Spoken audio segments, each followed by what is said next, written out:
Electron complex 1 से चलते हुए आ रहे हैं, कॉम्प्लेक्स 4 तक पहुंच चुके हैं। अब ये इलेक्ट्रॉन कहाँ जाएंगे? कॉम्प्लेक्स 5 के पास, जो कि एटीपी सिंथेज है। अब ये यहाँ पर आ चुके हैं कॉम्प्लेक्स 4 के पास, जो है साइटोक्रोम सी ऑक्सीडेज। नीट 2025 में ये जरूर पूछेगा कि हमारे एक NaDH2 के अंदर कितने एटीपी होते हैं और एक FADH2 के अंदर कितने एटीपी होते हैं। कितने एटीपी बनेंगे इस रिएक्शन के एंड में, वो डिपेंड करेगा कि इलेक्ट्रॉन कौन से डोनर से निकल के आ रहा है।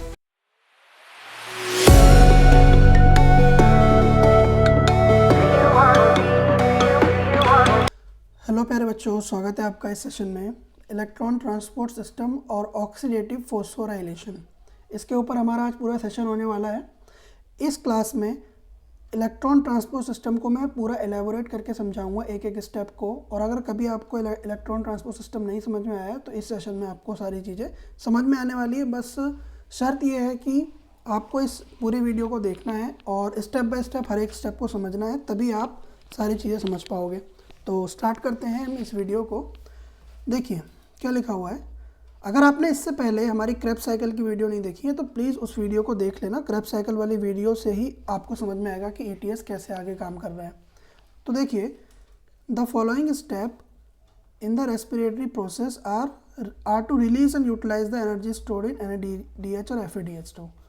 अब आगे के जो स्टेप है ना, जो पीछे हमारी क्रेब्स साइकिल के अंदर NaDH बना था और FADH2, ये दो चीज़ें बनी थी। तो इन चीज़ों के बने हुए प्रोडक्ट्स जो हमारे हैं, उन प्रोडक्ट को यानी कि NaDH को और FADH2 को, इन दोनों को मैं यूटिलाइज़ करूँगा अब अपनी क्रेब्स साइकिल के अंदर। यानी कि NaDH और FADH2 जो पीछे क्रेब्स साइकिल में बन गए थे, उनको मैं अब यूटिलाइज़ करने वाला हूँ इलेक्ट्रॉन ट्रांसपोर्ट सिस्टम में। क्योंकि यही जो होंगे, ये दोनों प्रोडक्ट, ये मेरे यूटिलाइज होकर अब मुझे एनर्जी प्रोवाइड करेंगे ETS के अंदर, जब इनके अंदर से इलेक्ट्रॉन निकलेंगे और जब वो इलेक्ट्रॉन इस इलेक्ट्रॉन ट्रांसपोर्ट सिस्टम में पूरे मूव होंगे। ठीक है। तो इलेक्ट्रॉन ट्रांसपोर्ट सिस्टम के अंदर बेसिकली होता ये है कि जो इलेक्ट्रॉन होता है वो पास होता है एक कैरियर से दूसरे कैरियर के पास, और उसी पासिंग ऑन मूवमेंट के अंदर ही हमारी पूरी एनर्जी का सिंथेसिस होता है। यानी कि एक कैरियर होता है, फिर दूसरा होता है, फिर तीसरा होता है, ऐसे करके टोटल हमारे पास 5 कैरियर होते हैं। ठीक है। तो उन 5 कैरियर्स में ऐसे करके इलेक्ट्रॉन हमारा मूव होता है और उसी से ही फिर हमारी लास्ट वाले कैरियर से एनर्जी बन जाती है। सिर्फ इतना आसान है इलेक्ट्रॉन ट्रांसपोर्ट सिस्टम। अगर एक एक करके हम इसको अच्छे से समझ ले और NCERT की लाइनों से ही समझ लेना तो ये ज़्यादा हमारे लिए आसान हो जाता है। ज़्यादा कुछ इसमें पढ़ने के लिए हमारे पास है नहीं। तो इलेक्ट्रॉन ट्रांसपोर्ट सिस्टम में सबसे पहली लाइन को अगर मैं पढ़ता हूँ यहाँ पे, तो इलेक्ट्रॉन्स फ्रॉम द NaDH, जो हमारा NaDH मॉलिक्यूल है, वहाँ से इलेक्ट्रॉन प्रोड्यूस होते हैं माइटोकॉन्ड्रियल मैट्रिक्स के अंदर, सिट्रिक एसिड साइकिल के जब होती है हमारे अंदर। ठीक है। NaDH डिहाइड्रोजिनेस जो हमारा कॉम्प्लेक्स 1 है, ये हमारा कॉम्प्लेक्स है, इसका नाम है NaDH डिहाइड्रोजिनेस। मैट्रिक्स के अंदर माइटोकॉन्ड्रिया के NaDH प्लस H पॉजिटिव से NAD प्लस पॉजिटिव बनता है और इसके दौरान ना इलेक्ट्रॉन निकल जाते हैं हमारे। ये इलेक्ट्रॉन को निकलवाने का और इस प्रोसेस को कंप्लीट करवाने का काम ये कॉम्प्लेक्स 1 NaDH डिहाइड्रोजिनेस करता है, और यहाँ से 2 इलेक्ट्रॉन हमारे निकल जाते हैं। ये हमारी हो गई पहली प्रोसेस।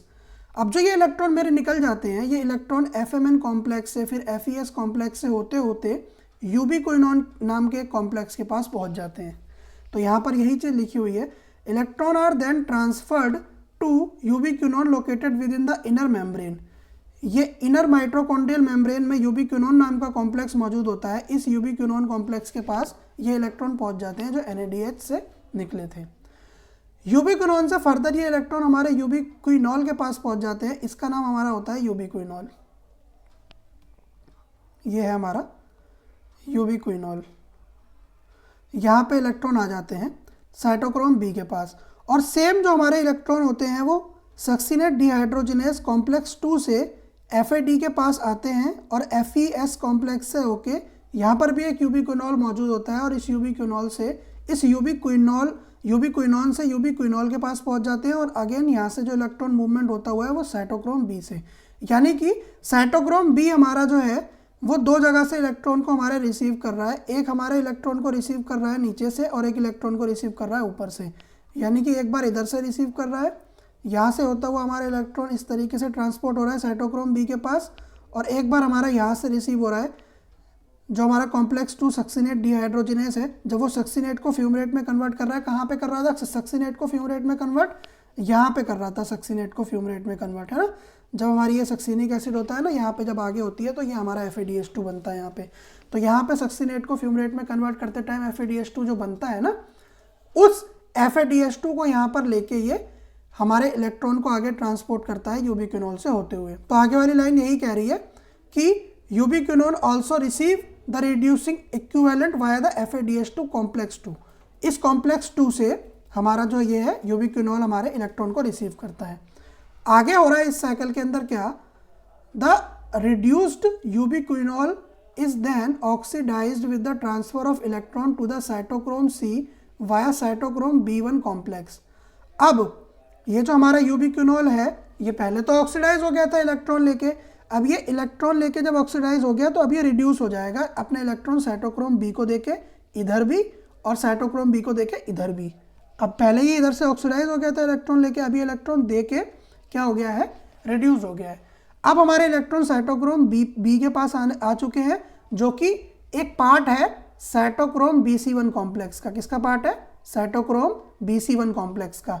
अब जब साइटोक्रोम BC1 कॉम्प्लेक्स के साइटोक्रोम B के पास से इलेक्ट्रॉन आ चुके हैं, तो अब ये आगे ट्रांसफर हो जाएंगे साइटोक्रोम C कॉम्प्लेक्स के पास। साइटोक्रोम C कॉम्प्लेक्स हमारा जो होता है वो एक कॉम्प्लेक्स होता है जो अटैच्ड रहता है हमारी surface of inner membrane and act as a mobile carrier. ये आउटर मेम्ब्रेन पे अटैच रहता है, हमारी ये जो इनर मेम्ब्रेन है ना, इस इनर मेम्ब्रेन में ये अटैच रहता है साइटोक्रोम B कॉम्प्लेक्स।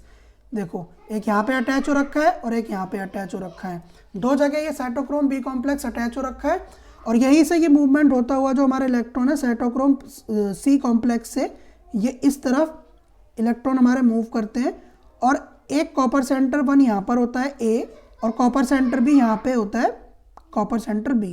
तो इन दोनों के बीच में ये इलेक्ट्रॉन इस तरीके से मूव करता है। तो यहीं पर ये लिखा हुआ है कि the outer surface of inner membrane and act as a mobile carrier for the transfer of electron between complex 3 and complex 4। तो ये जो साइटोक्रोम C है ये एक कैरियर की तरह मूव करता है इलेक्ट्रॉन्स को साइटोक्रोम BC1 से कॉम्प्लेक्स 4 यानी कि साइटोक्रोम C ऑक्सीडेज तक। ठीक है, ये बात आपको समझ में आनी चाहिए।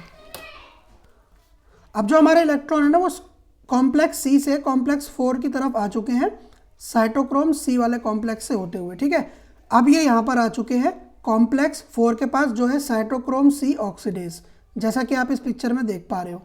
अब हो क्या रहा है, यहाँ पर लिखा हुआ है when electron pass from one carrier to another from complex 1 to complex 4 in the electron transport chain they are coupled to ATP synthase complex 5 for production of ATP from ADP।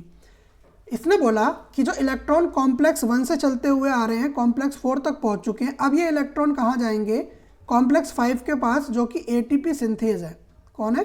ATP synthase. ये है complex 5 ATP synthase, और यहाँ पे ये electron use होंगे ATP बनाने में। किसमें? ATP बनाने में। और वो ATP कैसे बनेगी? ADP से।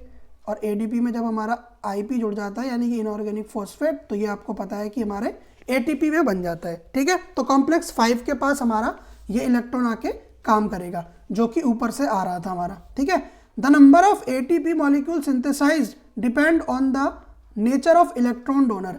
अब कितने ATP बनेंगे इस रिएक्शन के एंड में, वो डिपेंड करेगा कि इलेक्ट्रॉन कौन से डोनर से निकल के आ रहा है। ये चीज़ बहुत ज़रूरी है इसके अंदर, इसका हमें बहुत ज़रूरी याद होना चाहिए और पता भी होना चाहिए कि कौन डोनेट कर रहा है शुरू में इलेक्ट्रॉन। तो जो डोनेट कर रहा है वही हमारा डोनर होगा इलेक्ट्रॉन का।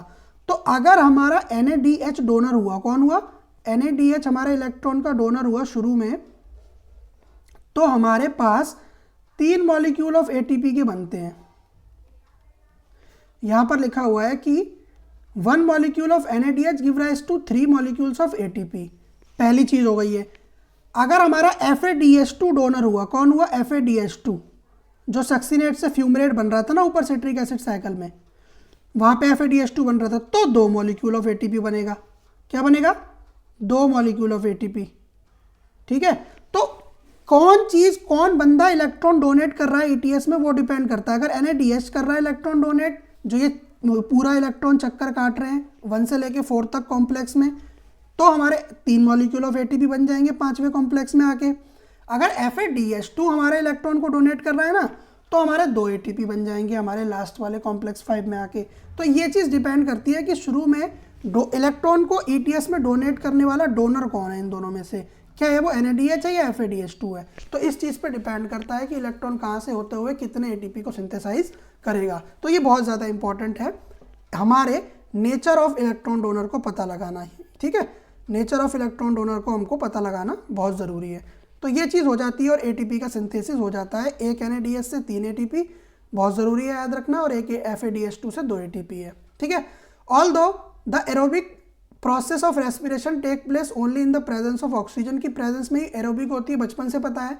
The role of oxygen is limited at the terminal stage, ज़्यादा रोल नहीं होता है ETS के अंदर ऑक्सीजन का, ठीक है। अच्छा, और ये वाला क्वेश्चन ना नीट 2025 में जरूर पूछेगा, आप मेरे से लिख के ले लो, नीट 2025 में ये जरूर पूछेगा कि हमारे एक NADH2 के अंदर कितने ATP होते हैं और एक FADH2 के अंदर कितने ATP होते हैं।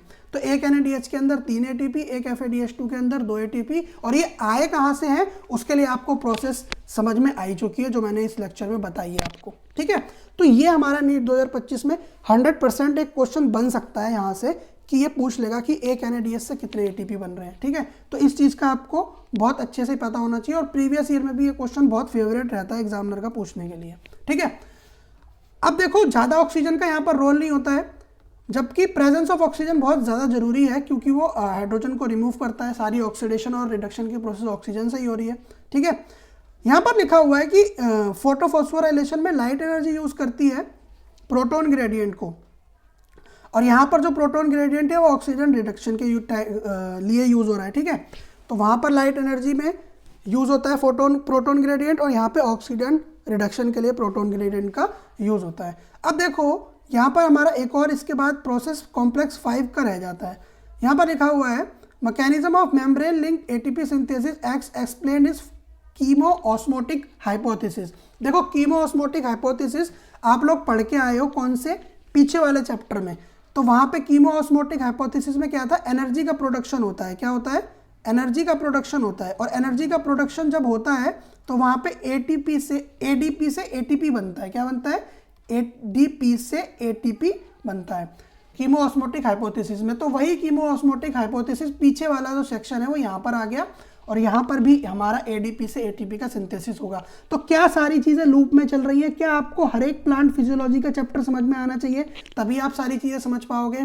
तो हर एक चीज़ लिंक है बेटा, हर एक चीज़ आपको समझ में आनी चाहिए, हर एक चीज़ लूप में चल रही है। ये इन्फिनिटी लूप है। कैसा लूप है ये? Infinity loop. तो हमेशा ये चीज़ें इस तरीके से ऐसे ऐसे ऐसे ऐसे चलती रहेंगी जब तक आपको, तभी आपको कॉन्सेप्ट समझ में आएगा, बिना उसके आपको कॉन्सेप्ट नहीं समझ में आ सकता। ठीक है, तो देखो, the energy release during the electron transport system utilised in synthesising the ATP with the help of ATP synthase complex 5 जो ऊपर था हमारे पास। This complex consist of 2 major component F1 and F0। यहाँ पर देख रहे हो, ये एक दरवाजे के हैंडल जैसा हमारा एक कॉम्पोनेंट यहाँ पर लगा हुआ है।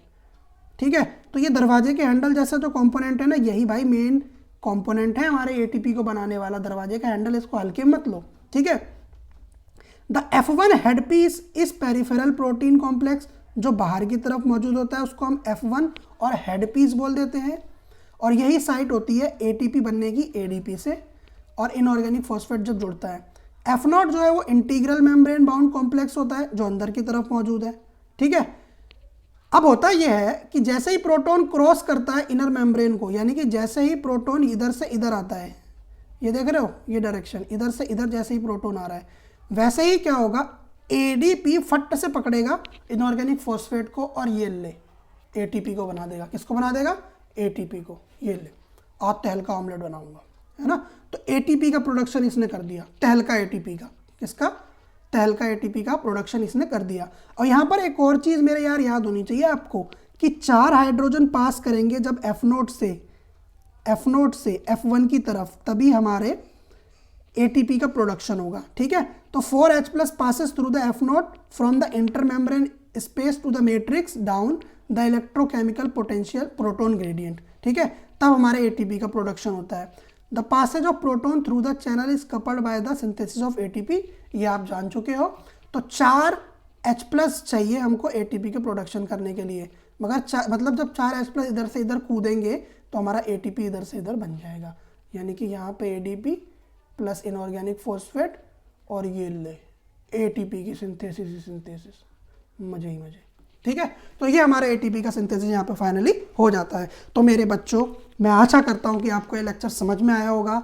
तब तक के लिए आपको सत श्री अकाल, राम राम, सलाम। और आप लोग इस चैनल को सब्सक्राइब कर लो अगर नहीं किया है अब तक, और अपने दोस्तों तक शेयर कर दो। आज इस वीडियो में इतना ही। अगली वीडियो में आपसे मिलते हैं कोई इंटरेस्टिंग से टॉपिक को लेके, और उस वीडियो में आपको कंसेप्चुअल इस टॉपिक को पढ़ाएंगे। तब तक के लिए thank you very much. Like कर देना, शेयर कर देना इस सेशन को, और कैसा लगा यार कमेंट करके ना ज़रूर एक बार बता दो कि कैसा लग रहा है ये सेशन तुम्हें। अगर इसके पहले के भी लेक्चर समझ में आए ना तो मतलब मोटिवेशन आता है, पता है मेरे को, तो मैं और वीडियोस आपके लिए डालूंगा। तो आप प्लीज़ यार थोड़ी भर भर के तारीफ़ कर दो कमेंट सेक्शन में कि आपको कितना अच्छा ये सेशन लगा। तब तक के लिए मिलते हैं, थैंक यू वेरी मच।